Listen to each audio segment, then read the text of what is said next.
Hello students, कैसे आप लोग सब? आप लोग ठीक होंगे?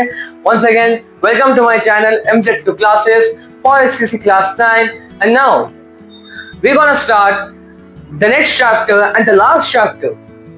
Okay, नेक्स्ट चैप्टर भी है और लास्ट चैप्टर भी आप लोग का इकोनॉमी एप्लीकेशन ऑफ क्लास 9 का। ठीक है, तो पहले ये सुन लो, उसके बाद हम लोग शुरू करते हैं। ठीक है, तो ये आप लोग का आखिरी है, उसके बाद आप लोग का कोई इकोनॉमिक्स सिलेबस कंप्लीट। ठीक है, एंड अब जो 9 का जर्नी है, अब वो हो जाएगा कंप्लीट। ठीक है, सो बस थोड़ा दुख हो रहा है कि जो 9 को जो मैंने बहुत साल से पहले पढ़ाया था, बस उसके अब थोड़ा दुख हो रहा है। ठीक है, बट कोई बात नहीं, we will meet again. Class 10 के जितने भी हम लोग मिलेंगे, चाहे वो कॉमर्स हुआ या इकोनॉमिक्स हुआ, तो हम लोग उसमें मिलेंगे। ठीक है, तो बस ये चीज का दुख था। ठीक है, कि अब जो 9 के स्टूडेंट है मेरा, जो ये बैच के, अब उनसे मुलाकात नहीं होती। तो आप सोचेंगे सर आप मुलाकात कैसी हो सकता है? आप लोग का व्यूज, आप लोग का सब्सक्राइब, आप लोग का लाइक्स से समझ आता है कि आप लोग सुन रहे हैं हमको, आप लोग को अच्छा लग रहा है वीडियो, तभी देन यू विल डूइंग ना। If you don't like, why you are liking my video, why you are sharing it, why you are saving it, है ना। तो अब ये क्लास 10 का बैच मेरा खत्म हो जाएगा आज का, बस उसके बाद we will meet on class 10 batch 2026। ठीक है, अब आप सोचेंगे कि सर आप कोई वीडियो बनाइएगा? नहीं, बनाऊंगा, जरूर बनाऊंगा, बट मैं अब जो बनाऊंगा वो क्लास 10 के ऊपर होगा। मतलब क्लास 10, अब जो ये वीडियो बनाऊंगा अब वो क्लास 10 के ऊपर गिरेगा। ये चैप्टर कंप्लीट हो गया, ये चैप्टर कंप्लीट हो गया, अब हम स्टार्ट करेंगे जर्नी अपने क्लास 10 का। जब तुम लोग क्लास 10 में आओगे तब तुम यहाँ के देख लेना। ठीक है, अब चलते हैं हम लोग अपना शुरू करें चैप्टर।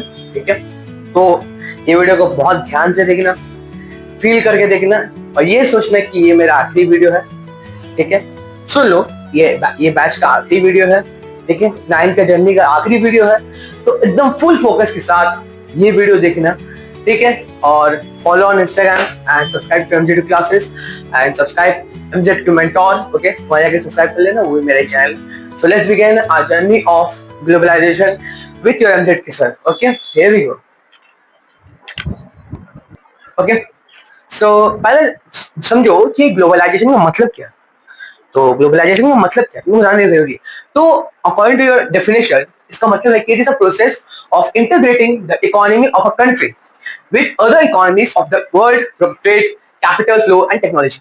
मतलब कि ग्लोबलाइजेशन का मतलब ये है कि दुनिया के देश, दुनिया का जो देश है, जैसे कि इंडिया यूएसए से मिले। ठीक है, दुनिया के देश आपस में मिले और ज्यादा कैसे जुड़ रहे हैं, मतलब कि एक देश दूसरे से कैसे मिल रहा है। ठीक है, कैसे मिल सकता है? इकोनॉमी के हिसाब से। ठीक है, खासकर इकोनॉमिक्स में, मतलब कि मान लो इंडिया पाकिस्तान मिल रहा है या इंडिया यूएसए मिल रहा है, तो लोगों को मिलना जरूरी है, क्योंकि देश को हम लोग को अपना वर्ल्ड को अच्छा बनाना है ना। तो वही बोल रहे हैं कि एक कंट्री को दूसरे कंट्री से मिलना है इकोनॉमिक में, खासकर इकोनॉमी में। ठीक है, कैसे मिल सकते हैं इकोनॉमी में?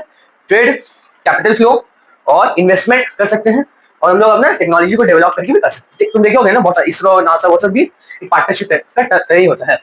अब चैनल्स का मतलब क्या?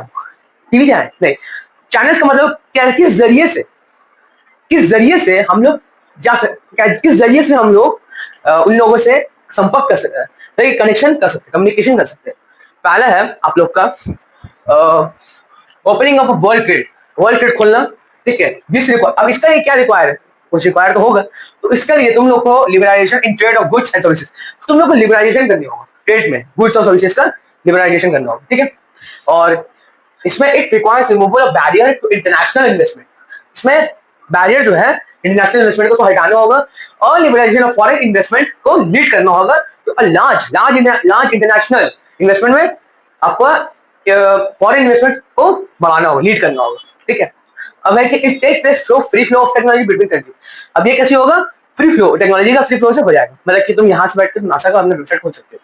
ठीक है, तो उसमें अब पैसा नहीं लगता ना, तो ये बोला कि पैसा लगने फ्री में हो जाए, एक कंट्री दूसरा कंट्री का टेक्नोलॉजी फ्री में यूज कर सकते हैं। ठीक है, वो अब इफेक्ट्स, क्या इफेक्ट्स है? एक्सपेंशन ऑफ वर्ल्ड ट्रेड, क्या एक इफेक्ट्स है? तो देखो, ग्लोबलाइजेशन इंक्रीज कर सकता है flow of goods and services एक कंट्री का बीच में। ठीक है, वो हुआ। और है कि increase flow of international capital, इसका मतलब क्या हुआ कि increase flow of international capital का मतलब ये हुआ कि ग्लोबलाइजेशन इंक्रीज किया इंटरनेशनल फ्लो ऑफ कैपिटल, मतलब कि इन्वेस्टमेंट अपॉर्चुनिटी डेवलप कंट्री का है जो इंक्रीज हो गया, international investment opportunity develop country का हुआ इंक्रीज हो गया, मतलब कोई डेवलपिंग कंट्री में इन्वेस्टमेंट कर सकता है ज्यादा से ज्यादा। ठीक है,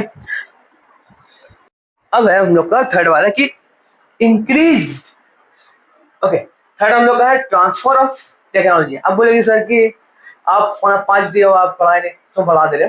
हाँ, यहाँ पे दिया हुआ वो जो थर्ड वाला पॉइंट है ना, वो इंक्रीज इंटरपेंडेंस बिटवीन कंट्रीज, तो मैं थर्ड में दे दिया, गलती से थर्ड में दे दिया था। ठीक है, तो increase inter dependence between countries, इसका मतलब क्या हुआ कि इससे क्या हो रहा है ना कि कंट्री का बीच में मिलजुल ज्यादा हो जा रहा है। कैसे? ट्रेड का वजह से, कैपिटल, ठीक है, वो सब की वजह से बढ़ जा रहा है।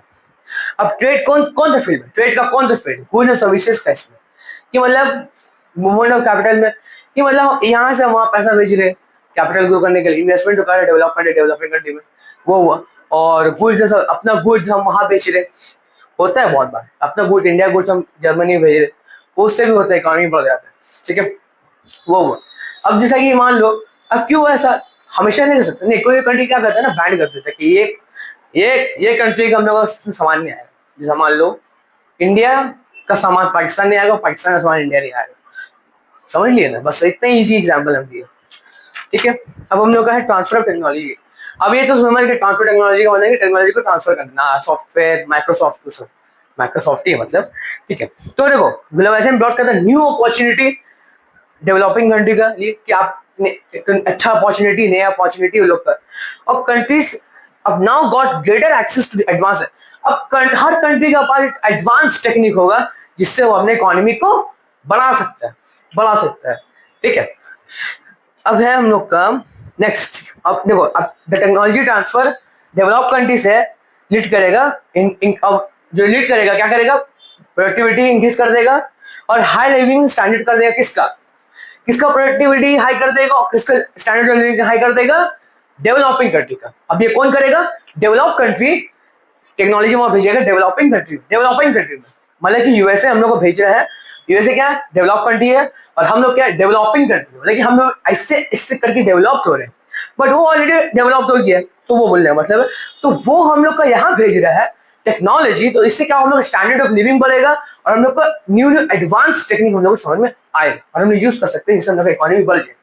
ठीक है, नेक्स्ट है हम लोग का लास्ट वाला emergence of world market. There has emerge a world wide product market. अब इससे क्या हो रहा है ना कि this has increase the range of goods available to producer and consumer. अब इससे जो रेंज है प्रोडक्ट का, वो कंज्यूमर का पास भी पड़ा और प्रोड्यूसर का पास भी पड़ा।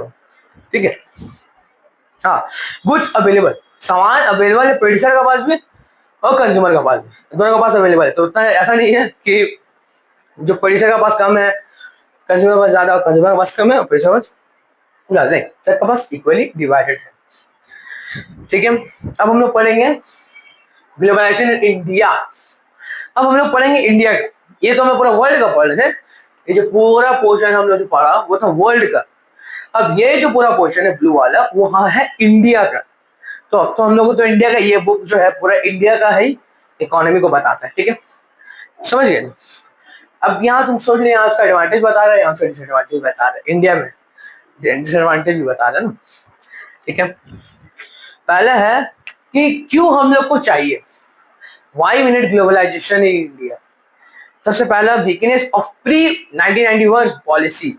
अभी प्री 1991 पॉलिसी क्या है ना, तो ये एक बहुत ही बड़ा इंपॉर्टेंट फैक्टर है जो इकोनॉमिक ग्लोबलाइजेशन को किया है।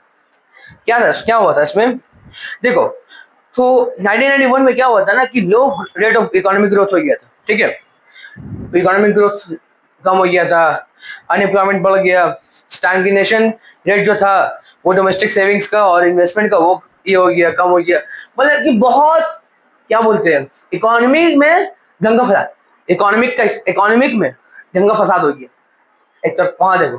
ठीक है, अनएम्प्लॉयमेंट हो गया, इन्वेस्टमेंट का सब बैंड हो गया, इन्वेस्टमेंट का हर चीज लॉस चल जाए, इंक्रीज भी नहीं हो, लॉस में सब चल जाए।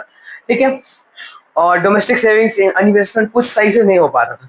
ठीक है, और पब्लिक सेक्टर एंटरप्राइज का पुअर ये हो गया था, परफॉर्मेंस सिस्टम उतना सही से परफॉर्म नहीं कर पा, मतलब कि अच्छे से वर्किंग नहीं हो पा रहा, ठीक है। तो यही कारण से ग्लोबलाइजेशन हुआ है। दूसरा हम लोग का है मेजर फॉरेन एक्सचेंज क्राइसिस। ये क्या हुआ, इसमें यह है कि 1991 में इंडिया के इकोनॉमी को फेस करने पर acute shortage of foreign exchange.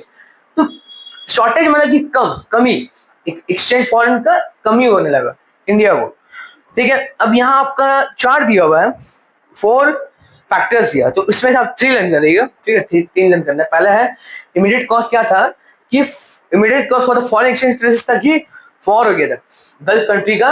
इसका भी हुआ था इराक और कुवैत में 1990 से 91 तक गल्फ में कंट्री में लड़ाई हुई है। तो इससे क्या हुआ कि यही इमीडिएट कॉस्ट था पहला, जो फॉरेन एक्सचेंज क्राइसिस हो गया था इंडिया में। दूसरा क्या हुआ कि इंडिया एक्सटर्नल डेब्ट has increase over the year, बहुत डेब्ट बढ़ गया इंडिया का, ठीक है, बहुत बड़ा, बहुत, इसलिए।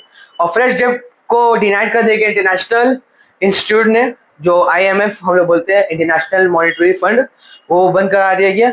और वर्ल्ड बैंक भी बंद कर दी क्योंकि वॉर की वजह से बंद हो गया। थर्ड है कि अब एक और था कि because of the political instability and uncertain at home, foreign exchange in the form of NRI deposit was being withdraw very rapidly. अब फॉरेन एक्सचेंज जो था NRI का, ठीक है, उसका भी विड्रॉ करा दीजिए, सब NRI उसको विड्रॉ करा दी, कोई जरूरत नहीं, हम नहीं रखेंगे वन हो ना। अब कभी पैसा ये हो सकता है, डब हो सकता है, इसलिए। अब है हम लोग का third condition imposed by IMF and World Bank. अब in the view of foreign exchange crisis, invest government जो था इंडिया का pushed to the wall, government को धक्का मार दिया गया दीवार में, ठीक है। It had to approach IMF and the World Bank to tide over the crisis. अब उसको अप्रोच करने पड़ा IMF और वर्ल्ड बैंक को कि आप फॉरेन एक्सचेंज फिर से लाओ, तो कहीं से उसको आप फिर से लौटाओ। अब this institution provide a much need foreign exchange, ठीक है। अब ये जो इंस्टीट्यूशन था वो प्रोवाइड किया फॉरेन एक्सचेंज जो जितना जरूरी था, but on their own terms and condition. अब अपना खुद टर्म्स एंड कंडीशन के हिसाब से वो अपने पैसा दे रहा, मान लो जहाँ 5 रुपए चाहिए था वहाँ 2 रुपए दे रहा, वहाँ 1 रुपए दे रहा, अपना खुद ही का टर्म एंड कंडीशन बना के दे रहा, ठीक है। फिर चलो अच्छा दे तो रहा है, ऐसा कि नहीं दे रहा है, ठीक है। अब फॉल ऑफ USSR। तो USSR का फुल फॉर्म क्या है? Union of Soviet socialist republics, ठीक है। तो USSR और USSR, ठीक है। अब ये जो USSR था ना, वो पहले रशिया का पार्ट था, ठीक है। तुम सेकंड वर्ल्ड वॉर पढ़ोगे तो उसमें तो था ऐसे, ठीक है। And the eastern European country had over the year become the major market for Indian consumer goods. अब जो USSR और ईस्ट यूरोपियन कंट्री था, वो था major market India consumer goods का। बट जैसे 1990 खत्म हुआ, political system of this country जो था कोलैप्स हो गया, दोनों कोलैप्स हो गया इसमें, दोनों कोलैप्स हो गया। अब जो कोलैप्स हो गया तो क्या हुआ, वो बन गया मार्केट ओरिएंटेड इकोनॉमीज हुई है। अब most of this countries become market oriented बन गया, मतलब कि छोटे छोटे पार्ट में सब डिवाइड हो गया और खुद के मार्केट ओरिएंटेड कंज्यूमर बन गए, खुद ही बन गए, जैसे याद होगा सब अपने मार्केट ओरिएंटेड इकोनॉमीज बन गए, समझे वो। अब पॉलिसीज, क्या क्या पॉलिसी था, ठीक है। पहला पॉलिसी था एक्सचेंज रेट रिफॉर्म्स, ठीक है। इसका था कि the most important major for integrating India economy with the global economy, की चेंज करना over from the fixed exchange rate system to market determined flexibility. Fix मतलब कि मान लो कि 2 रुपया तो 2 ही रुपये जाएगा, बट अब मार्केट में अगर रेट बढ़ गया तो 2 से 5 हो गया, गिर गया तो 2 से 1 हो गया, तो उस अब फिक्स नहीं है, पहले फिक्स था, अब फिक्स नहीं किया लोग, ठीक है, वो होता। ओके। दूसरा है कि इंपोर्ट लिबरलाइजेशन। तो देखो India's committed reduction restriction on its foreign trade as a member of world. अब देखो इंडिया जो था ना WTO का मेंबर था, वर्ल्ड ट्रेड ऑर्गेनाइजेशन का। अब the government has taken a number of step in the direction of import liberalization, ठीक है। तो इंपोर्ट एक्सपोर्ट तो होता ही रहता है इंडिया में, ठीक है। तो देखो यहाँ 3 दिया हुआ है। पहले तो system of licence has been dismantled, रद्द कर दिया गया। Quantitative restriction on imports have been almost totally abolished under agreement with. अब रिस्ट्रिक्शन लग गया कि इंडिया अब नहीं कर सकता, इसमें नहीं कर सकते इंडिया, ठीक है।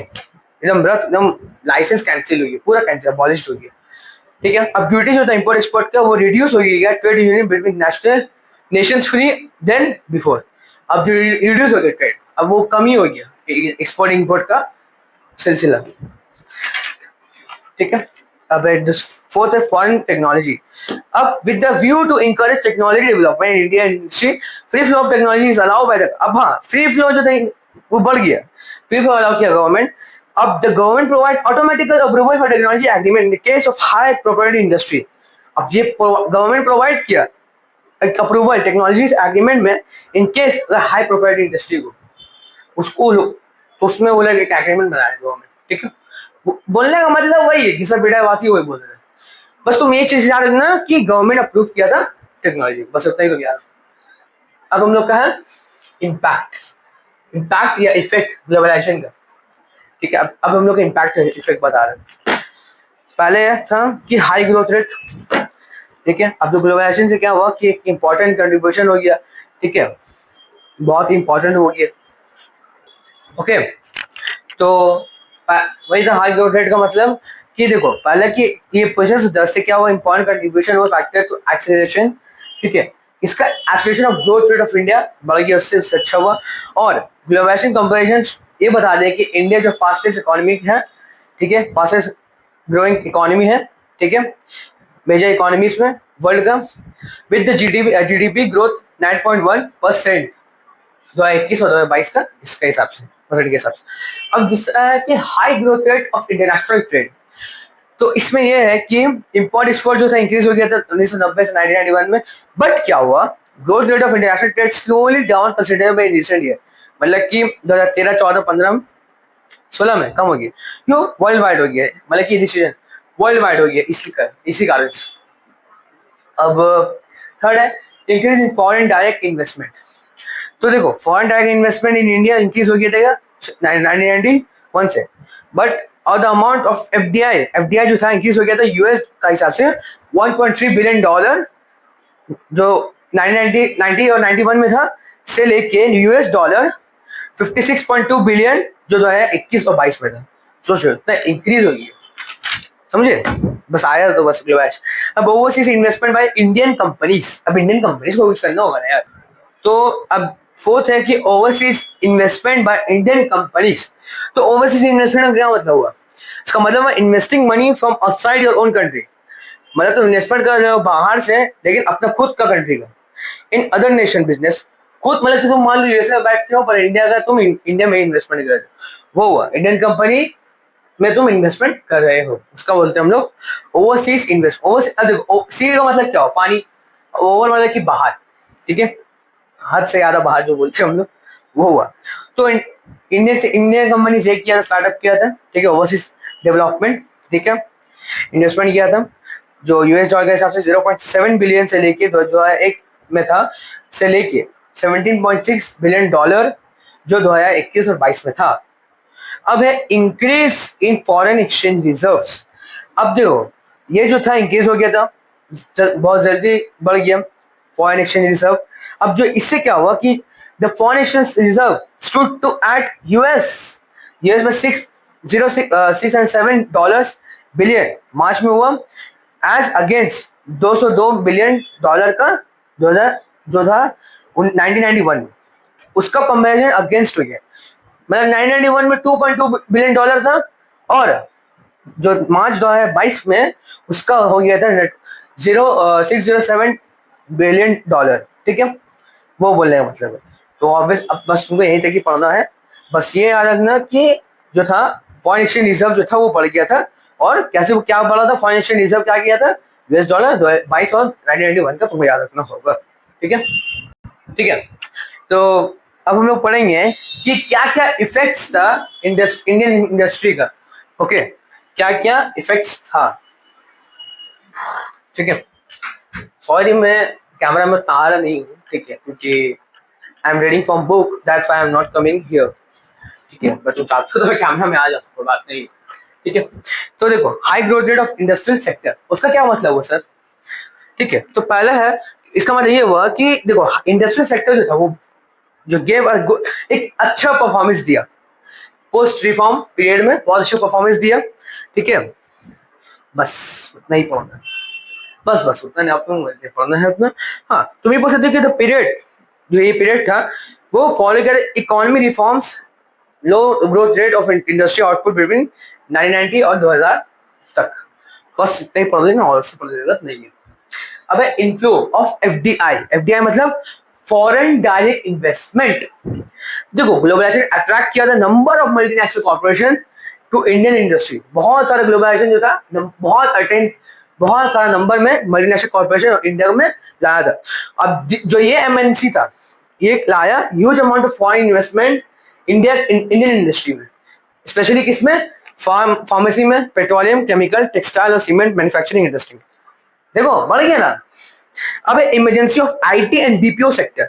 अब सबसे मेजर बेनिफिट जो ग्लोबलाइजेशन को होता है emergency of information technology sector और बिजनेस प्रोसेस आउटसोर्सिंग सेक्टर में बहुत अच्छा उसको ये मिला, बेनिफिट्स हुआ। ठीक है, अब ये आईटी और बीपीओ सेक्टर जो था कंट्री का वो प्रोवाइड किया outsourcing to the consumer in other country particularly USA Europe में ये क्या प्रोवाइड की बीपीओ आईटी प्रोवाइड किया था। ठीक है, आउटसोर्सिंग कंज्यूमर को इंडिया से। अब हम लोग का नेक्स्ट है कि इन्फ्लो ऑफ एडवांस टेक्नोलॉजी हुआ। ठीक है, बेनिफिट्स क्या हुआ, टेक्नोलॉजी जो है वो बढ़ गई। ठीक है, क्योंकि बाहर का कंट्री ला रहा है, बाहर से भी उस टेक्नोलॉजी में यूज करे तो क्या हम लोग बढ़ गया, एडवांस हो गई टेक्नोलॉजी में। Job opportunity for skilled professional. अब देखो इंडिया में जो था अनएम्प्लॉयमेंट रहता था, तो इससे क्या हुआ, किसी को नौकरी नहीं मिली। बट जब से ग्लोबलाइजेशन आया तब से क्या हुआ, मतलब अनएम्प्लॉयमेंट खत्म और एम्प्लॉयमेंट बढ़ गया।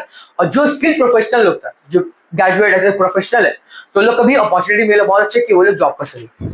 ठीक है, अब एक creation of special economic zone. अब एक इकोनॉमिक जोन था जहां पर वो इंटरेक्ट करेगा फॉरेन कंपनीज को कि आप इन्वेस्टमेंट करो यहाँ पर, वो था। अब है कि इंडियन इंडस्ट्री बिकम ग्लोबल। अब इंडिया जो इंडस्ट्री था वो ग्लोबल मतलब कि पूरा दुनिया में फैल गया था, पूरा दुनिया में फैल गया था। ठीक है, वो बोलने मतलब।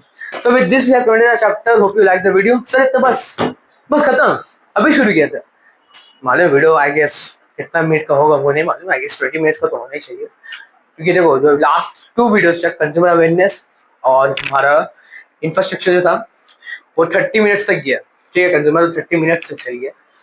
ठीक है, 2 वीडियो जो था वो थोड़ा लॉन्ग बना। ये देखो ये जो वन शॉट सीरीज हो रहा था, अब वो वन शॉट सीरीज तुम लोग को अच्छे से अंडरस्टैंडिंग के साथ पढ़ा रहा हूँ, तुम लोग एग्जाम का टाइम में तुम सुनोगे तो तुम लोग अच्छा लगेगा। ठीक है, so with this we have finished chapter, hope you like the video. ठीक है, और बस love you, take care and let's pray from God that तुम लोग अच्छे से एग्जाम्स दो। और कॉमर्स में खासकर कॉमर्स इकोनॉमिक्स और बाकी सब्जेक्ट भी जो है उसमें तुम अच्छे से ये करो, मतलब एक मिनट।